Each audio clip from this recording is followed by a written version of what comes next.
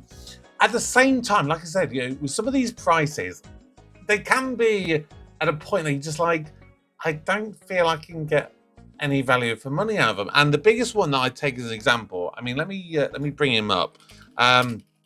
If any of you have ever watched a boxing match, chances are at some point, even if you've never really watched boxing, you will have seen or heard the guy who basically comes on, does the announcement, and then ends it by going, "Let's get ready to rumble!"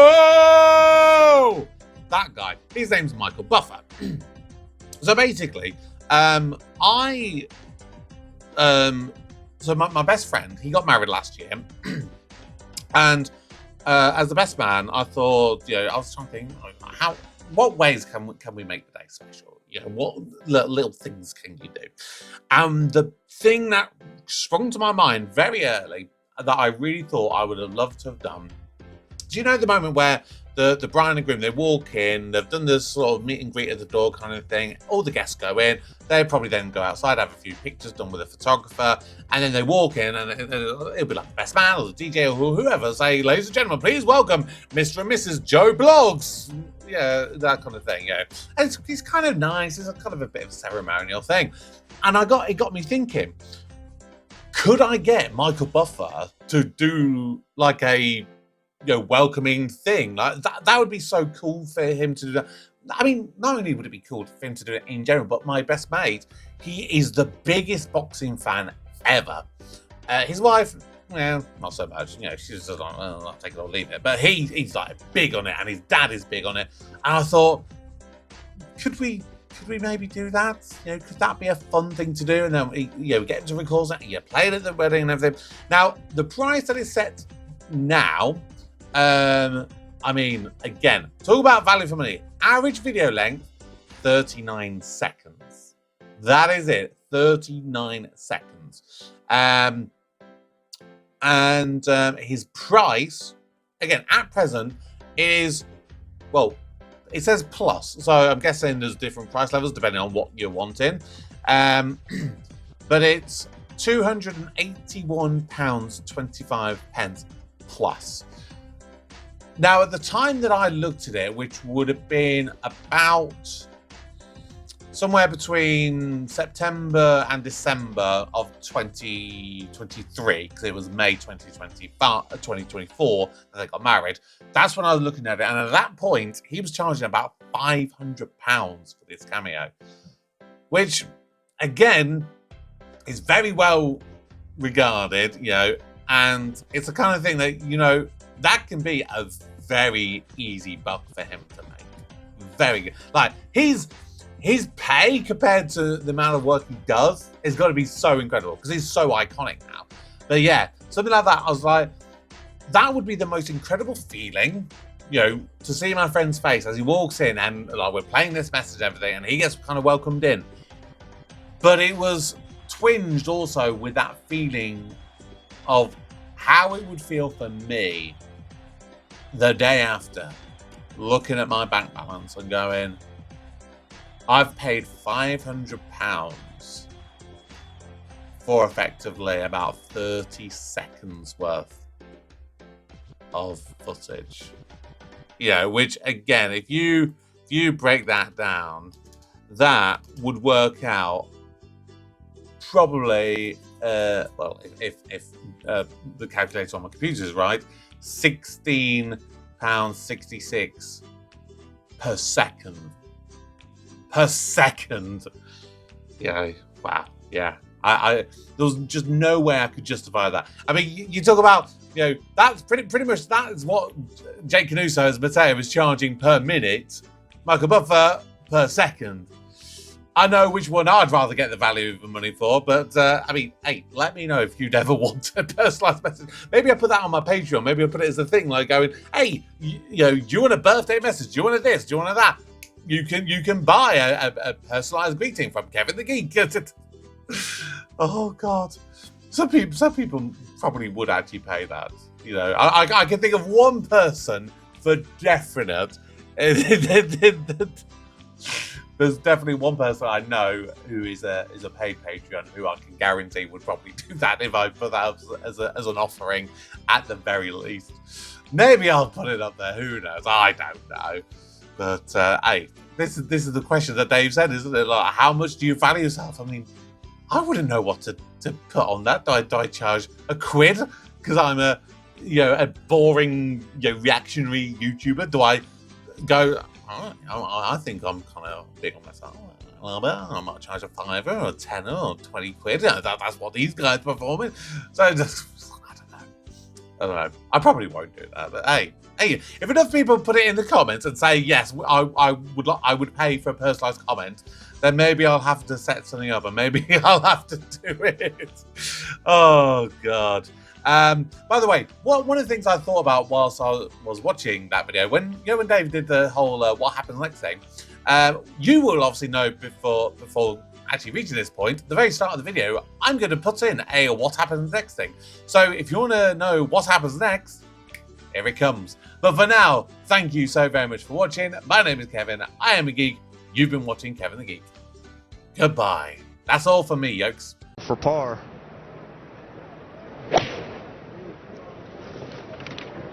Louis Oosthuizen, king of the swingers. Louis. JB Holmes is his ball is there. Is it going to get round it somehow or other? Oh, no! Go on! Oh, that's unbelievable! Goodness! Have you ever seen anything like that? Ever in my life!